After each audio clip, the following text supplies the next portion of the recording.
illegal. It wasn't even immoral. But it was part of a value system that I think that, at least in my case, I took a pledge for when I was in when I entered public office. Didn't have to keep it because no one else was in the room and no one would have ever known. Tom Hegan would have faded away. Could have made a pretense of doing my best. But I knew what I was doing and where I was when I did it. And that's the most important part of any ethical or moral behavior. What you know about what you're doing. That cost a lot of political capital. That was proven to me several years later when I was at a social function, and one of the corporate executives from the cell phone company, Sam Ginn, was a terrific guy, helped us with our homeless program, said, you know, the guys never really trusted you after that. I said, well, if that was the standard, I shouldn't have been trusted in the first place, but I lost them permanently. Those are the kinds of issues that I think every mayor has to deal with in this city, and very often we don't see or have them happen in a way that the public understands. Some of the last examples I'll give you came from the earthquake, which everybody remembers, in 1989. In retrospect, some of the things that I may be talking about sound like they were kind of easy, but when you're in the middle of it, and you're making choices and decisions about things on the spot that have not been faced before by the public or by the city governance, it's not so easy and it's different. Just look back just what happened with Katrina. Decisions were made there on the spot that cost hundreds of lives and did millions of dollars of damage to people who may never recover and never go back to their homes. That could have been different had better decisions been made by people who were in charge. Well, in 1989, in October of 1989, we were just beginning to put together the first sensible homeless policy of any big city in America. Prior to that, we really hadn't understood that homelessness was not just a temporary disaster for people because they were unemployed or because they happened to drink too much and all that, that there was a serious systemic problem that we needed to address with a system that dealt with people as they were on the streets for a long period of time.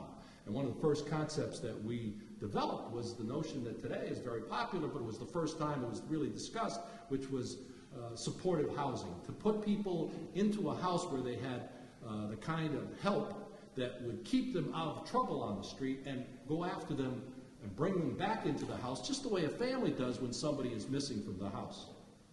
And so we began to develop that, but it was just in its embryonic stages. It was called Beyond Shelter.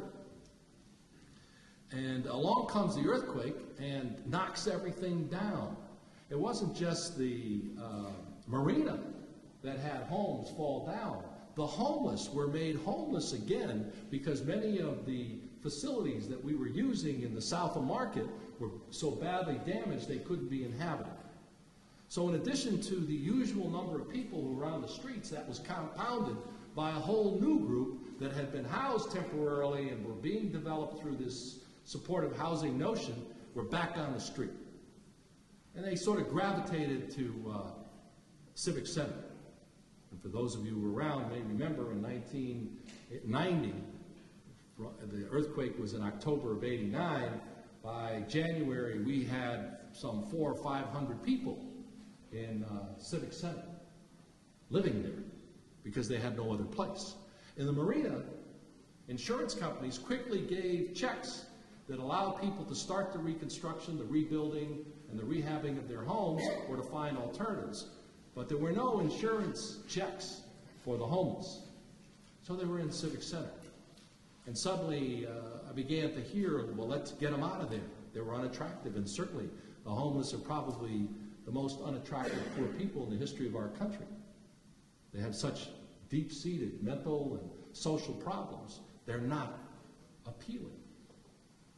And so here they were living in the city and frankly living pretty good because They were in a group where people could go and support them, and so many of the poverty groups could go help them with food and all the other things. So it even got dubbed by the media as Camp Agnos.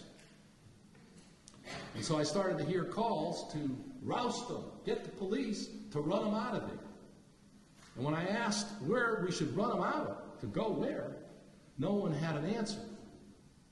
And so I was not going to use the police to strong-arm helpless people and herd them around the city with no place to put them that was decent and safe and humane until we could build another place. Now, at the same time, as I was moving around the city, I saw